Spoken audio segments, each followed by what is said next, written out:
Good evening all, welcome back. So today is the last session of this our particular counseling of the commerce. So today we are discuss about the sectors like the banking, insurance, stock market, financial markets. So these are the one of the options available with us. So let's start with the banking topic. Now what is the banking? Banks are those institutions which take care of the money of our single as an individual and a cooperative societies, corporation sectors, shopkeepers, firms, companies. They have a securities guard of our money. They pay the interest on a deposit of the money. They provide the loans for the people, for the personal use, for the business use, for the education also. They also offer the wide range of services like foreign currency exchange, giving advice related to investment, insurance and different type of trustees activity. In short, अगर हम बात करें banking system की, तो banking system और दो system which deposit our savings, provide us loans, provide us interest on the saving, charges interest for a loan. Beside this, banks have a multiple options available with us right now. They are providing some other kind of guardian facility. They are providing locker systems. They are providing money transfer system from one place to another place and many more. Banking eligibility for the particular job question. Number one, there is a graduation requirement in any stream. आप किसी भी stream से graduation करके इसके लिए eligible हो सकते हैं. वेरियस कॉम्पिटिशन एग्जाम होते हैं आपको फाइट करने के लिए इसके लिए. और अंडर रिक्रूटमेंट जो प्रोसेस होता है वो क्लरिकल ग्रेड और प्रोबेशनरी ऑफिसर, जिसको हम पीओ ऑफिसर कहते हैं, उस रैंक पे इसमें रिक्रूटमेंट प्रोसेस होता है. इंस्टीट्यूट, यूनिवर्सिटीज़ कुछ ऐसे हैं ऑर्गेनाइजेशंस इंडिया के अंदर जो पर्टिकुलर कोर्सेज कराते हैं इसके लिए, जैसे national institute of bank management Pune, institute for financial management and research Chennai, institute of the Indian banking finance Mumbai, IGNOU New Delhi, ये आपको डिस्टेंस लर्निंग से कोर्स करवाता है, university of Rajasthan Jaipur. So they providing a specialization courses for the banking field. Now there are 4 types of bank. Number 1, commercial bank, cooperative banks, special bank and the central bank. Central bank basically we call the federal bank of any country, that is the apex bank of any country. In India we have a Reserve Bank of India as a central bank. Central bank is the custodian of all the banks. He have to look after all the rules, regulations of the different kind of commercial bank, cooperative banks, special banks, and he have control of all the particular these banks. Commercial banks are those banks which are carry the business with our people, with ourselves. जो हम लोगों से business deal करती है वो commercial bank है. हमारी deposit, हमें लोन वगैरह सब कुछ हमें कमर्शियल बैंक से प्रोवाइड होता है. कोऑपरेटिव बैंक्स वो होती है जो कोऑपरेटिव सोसाइटी ओपन करती है, ग्रुप ऑफ पर्सन जिनका सेम इंटरेस्ट होता है वो मिलकर से स्टार्ट करते हैं अपने म्यूचुअल अंडरस्टैंडिंग के हिसाब से, म्यूचुअल हेल्प के लिए. That is the cooperative banks. Cooperative banks के कुछ नॉर्म्स कमर्शियल बैंक से अलग होते हैं, कुछ रिस्ट्रिक्शंस भी होती हैं. कमर्शियल बैंक की तरह इन पर इतनी फुल फ्लैश फ्रीडम नहीं होती, कुछ स्पेशलाइजेशन की कंडीशंस होती है जो रिजर्व बैंक के कंट्रोल में आती है. स्पेशल बैंक्स बेसिकली वो बैंक्स होती हैं जो as a commercial bank work नहीं करती, वो as a simple deposit, investments या लोन इस टाइप से आपको प्रोवाइड नहीं करते हैं. बेसिकली स्पेशल बैंक्स होते हैं इन्वेस्टमेंट बैंक्स. फॉर एग्जांपल जैसे हम बात करें कि अमेरिकन बैंक है जो इंडिया में अभी स्टैब्लिश है, वर्किंग कर रही है. ड्यूश बैंक है जो इंडिया में वर्क कर रही है. तो they are specialize investing bank. ये आपका पैसा इन्वेस्टमेंट में काम में लेते हैं, इन्वेस्टिंग करने के लिए काम में लेते हैं. तो इनका काम रेगुलर कमर्शियल बैंकिंग फंक्शन नहीं होता है. नेचर ऑफ वर्क, किस टाइप का आपको यहाँ वर्क मिलता है, डिफरेंट लेवल होते हैं अलग अलग रिक्वायरमेंट के हिसाब से. क्लरिकल जॉब होती है, grade 1 officer, grade 2 officer, manager. उसके बाद एज अ प्रमोशन जैसा आपका बढ़ता जाएगा, district manager, regional manager and many Morse.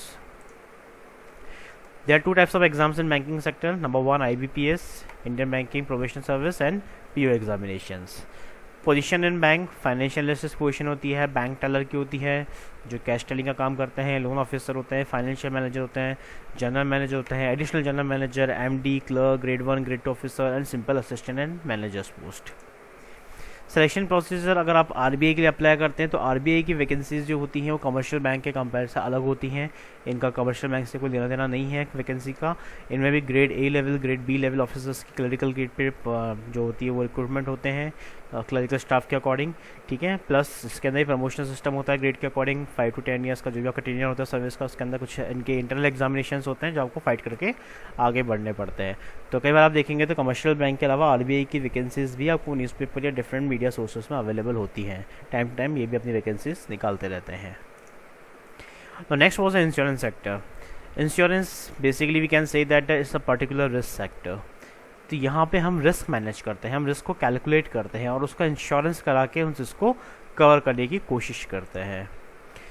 Introduction first in India the insurance sector open for the private as well as public sector, दोनों sectors के लिए India में ओपन है। अगर हम बात करें गवर्नमेंट सेक्टर कंट्रोल में तो LIC life insurance corporation of India and general insurance corporation जो अपनी 4 डिफरेंट सब्सिडीज़ के साथ ये वर्क करती है। LIC वर्क करती है ह्यूमन इंश्योरेंस पे, लाइफ इंश्योरेंस पे, जबकि GIC वर्क करती है नॉन लाइफ इंश्योरेंस पे, like motor, marine, fire, bulk यानी चोरी होना, health, medical, personal accident insurance, travel, baggage insurance, इस टाइप के सारे जो होते हैं वो GIC करती है। प्राइवेट सेक्टर्स भी अब हमारे इस इंश्योरेंस सेक्टर का पार्ट बन चुके हैं। कई प्राइवेट कंपनीज हैं जो इस फील्ड के अंदर इंडिया में अवेलेबल है। अब नेचर ऑफ वर्क, इसमें 2 टाइप के आपको इनिशियल मिलते हैं, एक तो था AAO ऑफिसर, एक होता है एडमिनिस्ट्रेटिव ऑफिसर। जो AAO होती हैं दैट इज़ द फर्स्ट इसकी क्वालिफिकेशन है, या तो आप ग्रेजुएट हो या पोस्ट ग्रेजुएट हो, मिनिमम एज 21 ईयर्स होते हैं। इसका जो रिक्रूटमेंट होता है ये LIC सेंट्रल ऑफिस मुंबई के अकॉर्डिंग किया जाता है। इसका एग्जाम्स होते हैं all over level. First paper होता है इसका ऑब्जेक्टिव टाइप का क्वेश्चन लेवल होता है, अगर आप वो क्लियर करते हैं तो सेकंड ऐसे टाइप, देन इंटरव्यू। इसमें सेलेक्ट हो जाते हैं तो आपको एक पर्टिकुलर टेन्योर पूरा करना पड़ता है अराउंड 3 ईयर्स का। उसके बाद आप सेकंड पोस्ट AAO के लिए प्रमोट हो सकते हैं अपने वर्क क्वालिफिकेशन के अकॉर्डिंग।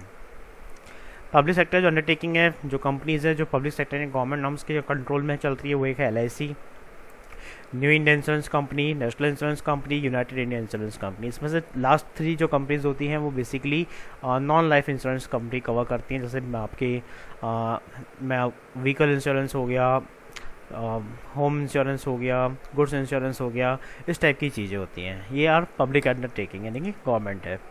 प्राइवेट सेक्टर के कुछ एग्जांपल्स हैं हमारे सामने, जैसे बजाज अलायंस जनरल इंश्योरेंस है, HDFC, ICICI Lombard, कोडाक Mahindra life insurance, Apollo Munich, star health, Reliance general, many more. बहुत सारी कंपनियां लाइनअप्स हो चुकी हैं बिकॉज इंडिया ने इसमें FDI को अलाउ कर दिया है 100% तक।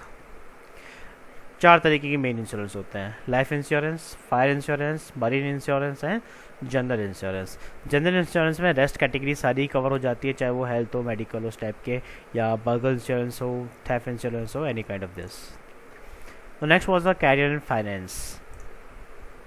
Finance is basically what is the operation and service of a variety of opportunity to specialize in finance sector.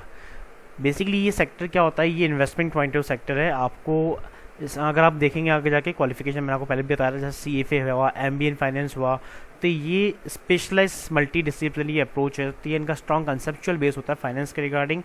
ये आपको बताते हैं, ऑफर्स करते हैं, आपको समझाते हैं कि किस तरीके से आपको अपने फंड का, कंपनी का फाइनेंस मैनेज करना होता है।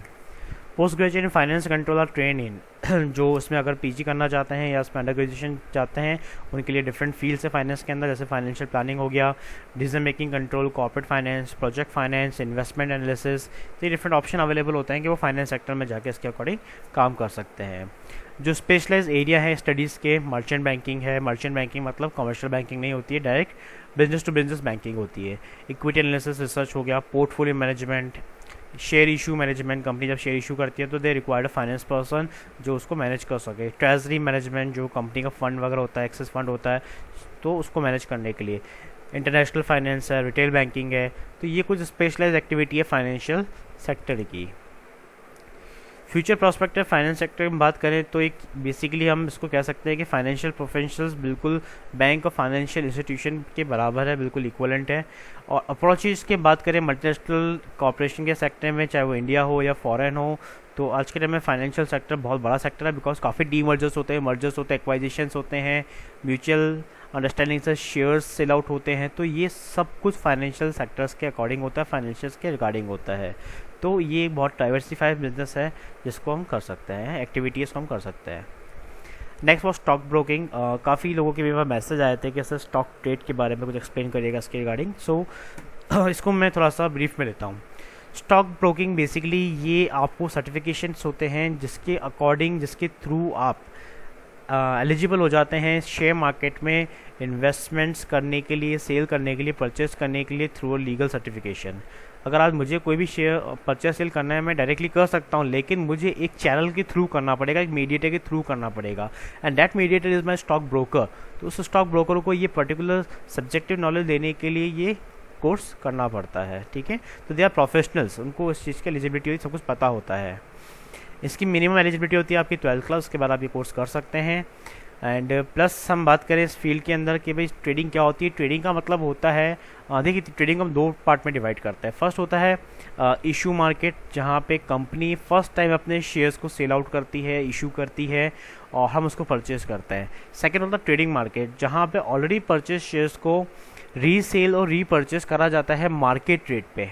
ठीक है, जब फर्स्ट टाइम कंपनी शेयर करती है, सेल करती है, तो वो कंपनी अपनी प्राइस पे करती है। मान लीजिए अगर रिलायंस आपने फर्स्ट टाइम शेयर सेल करे 1600 रुपीज़ पर शेयर पे, और उसके बाद उन्हीं की कंपनी के वही शेयर मार्केट में रीसेल रीपर्चेज होता है 2200 2300, तो दैट इज़ वॉट ट्रेडिंग। आप वो बिजनेस कर रहे हैं, खरीद रहे हैं, अगर कम लग रहा है बेच रहे हैं, अगर आपको अच्छा प्राइस मिल रहा है, वो ट्रेडिंग कहलाता है, like another type of goods. Insurance agent basically insurance field के लिए है, क्योंकि जो पर्सन इंश्योरेंस फील्ड में जॉब करना चाहता है उनको फर्स्ट अपना इंश्योरेंस एजेंट लेना पड़ता होता है। कंपनी से इनके एग्जाम्स वगैरह होते हैं, वो कवर करना पड़ता है। रिटन टेस्ट होते हैं, इंटरव्यूज़ होते हैं। प्राइवेट कंपनी अपने अलग से करवाती है, LIC का काम अलग होता है, वो अलग से करवाते हैं। इंश्योरेंस सर्वेयर्स भी एक अलग इंडिपेंडेंट प्रोफेशनल्स हैं जो कई कंपनियां हायर करती हैं। बेसिकली इसके जो कोर्स होते हैं वो कुछ ऑर्गेनाइजेशन है, जैसे फेलोशिप एसोसिएट है जो institute of insurance survey adjustation IASA Mumbai करवाती है। डिग्री डिप्लोमा कोर्स होता है इसके अंदर, जो काफ़ी रिकॉग्नाइज इंस्टीट्यूशन वो कराते हैं। इवन ICAI भी कोर्स करवाती है, चार्टर्ड अकाउंटेंट भी कोर्स कराते हैं, कॉस्ट एंड वर्क अकाउंटेंट भी आपको इस टाइप की फेलोशिप कोर्स कराते हैं, डिग्री और डिप्लोमा टाइप के। इससे आप अपने इंश्योरेंस सर्वे का काम कर सकते हैं। आप कंपनी को सजेस्ट कर सकते हैं कि किस फील्ड में इंश्योरेंस की क्या डिमांड होगी। जैसे हम बात कर रहे हैं रिसेंटली, तो काफ़ी लोगों ने माइंड को डाइवर्ट करके अब हेल्थ की तरफ जाने का देखा है कि नहीं, हेल्थ इंश्योरेंस भी होना चाहिए। तो इस टाइप के जो प्री सर्वे होते हैं ये कंपनी के लिए बेनिफिशियल होते हैं आने वाले मार्केट को आइडेंटिफाई करने के लिए। डिफरेंट अपॉर्चुनिटीज़ हैं हम सामने। अगर हम बात करें रिसेंटली जो प्रीवियस 6 मंथ का जो ट्रेंड था कुछ कंपनियों का, वो इस अकॉर्डिंग था कि दे आर हायरिंग फ्रेशर्स। आप देख सकते हैं फिगर्स यहाँ पे कितने लोगों को इन्होंने हायर किया है। तो नो डाउट अपॉर्चुनिटी बहुत है प्रोफेशनल्स के लिए इस फील्ड के अंदर।